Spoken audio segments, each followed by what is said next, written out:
Assalamualaikum warahmatullahi wabarakatuh. Saya Rasa Fardana dari kelas 10 Hari ini saya akan membuat video yang ditugaskan oleh Pak Yuki. Jadi yang pertama, apa saja yang saya pelajari selama semester ini? Jadi saya mempelajari awal dari saya belajar itu, saya disuruh buat kimia dalam kehidupanmu. Terus saya diajari teori atom itu apa, terus pokoknya kimia dasar ya, pokoknya materi dasar dari kimia. Terus juga ada konfigurasi elektron, sifat-sifat keperiodikan, ikatan kimia dalam kehidupan sehari-hari, sistem periodik unsur, dan tema periodik yang harus dihafalkan. Terus ada juga kita menentukan ion, isotop, isotop. Terus menentukan perbedaan sifat senyawa dan unsur. Terus juga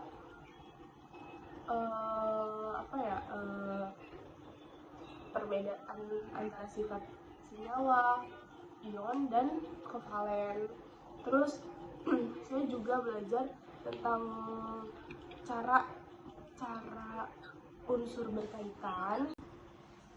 Terus juga saya belajar bagaimana elektron berpindah atau berbagi dan pengaruh ikatan terhadap sifat atau unsur senyawa. Terus materi-materi ini juga membantu saya akan lebih paham tentang beberapa hal tentang kimia. Yang kedua itu contoh senyawa ion dan senyawa kovalen di kehidupan sehari-hari. Contohnya senyawa ion itu NaCl garam dapur.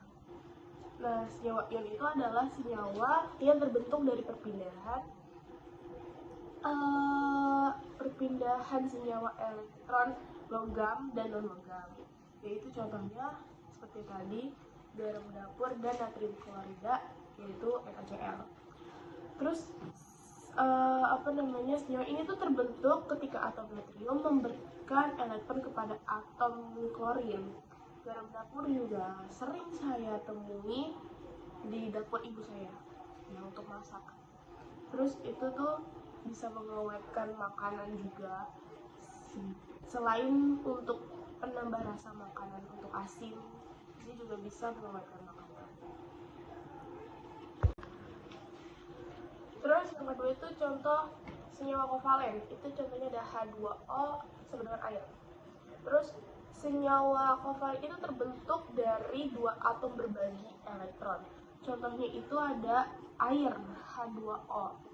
Dalam molekul air, atom hidrogen dan oksigen itu saling berbagi elektron sampai mencapai kestabilannya. Terus contoh kovalen ini, yaitu air, juga jelas banget kalau saya dan semua orang kayaknya memakai air gitu untuk kehidupan sehari-harinya, entah untuk minum, mandi, atau apapun itu pasti membutuhkan air, karena pada dasarnya dari tubuh manusia ini itu lebih banyak air daripada hal-hal ini.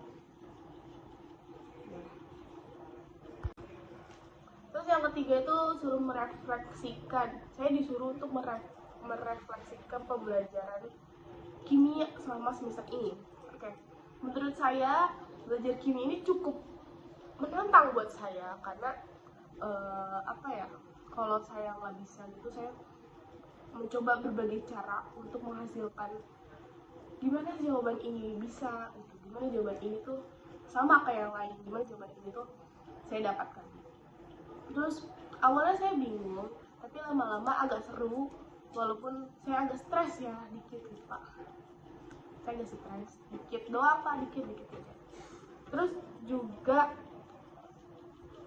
lama-lama saya juga bisa memahami tentang konsep elektron dan ikatan kimia, terus beberapa materi lainnya.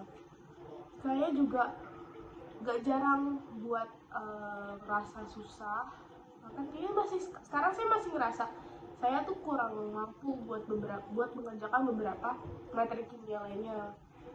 Ya contohnya seperti di ulangan kemarin, saya nggak bisa Pak. Terus habis itu bukan nggak bisa, tapi saya kurang berusaha aja mungkin, dan kurang teliti untuk penghitungan lainnya.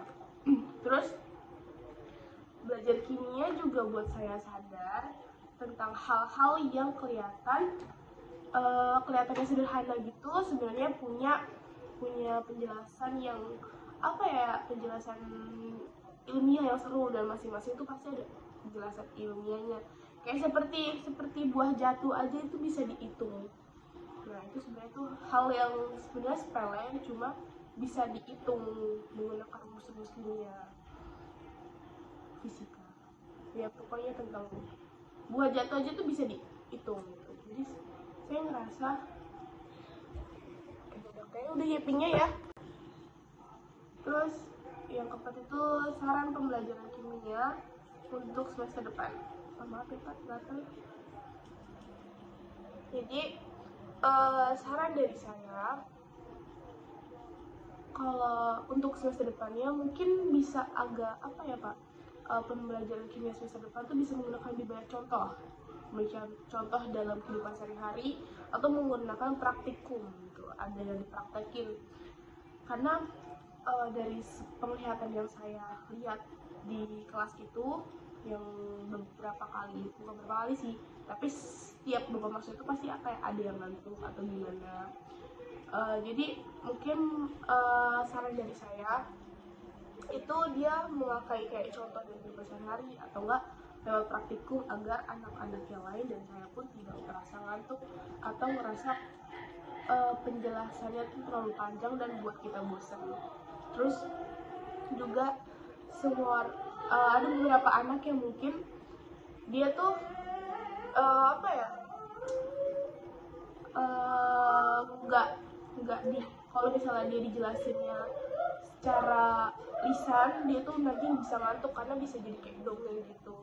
Tapi kalau audiovisual, terus kalau misalnya ada yang kinestetik juga, dan mungkin kalau buat yang dia harus dipraktekkan terus mendengar penjelasan yang lumayan agak panjang juga, itu mungkin agak membosankan gitu. Terus dari kita, kalau misalnya dia capek untuk melihatnya juga apa ya, jadi susah juga dipahami.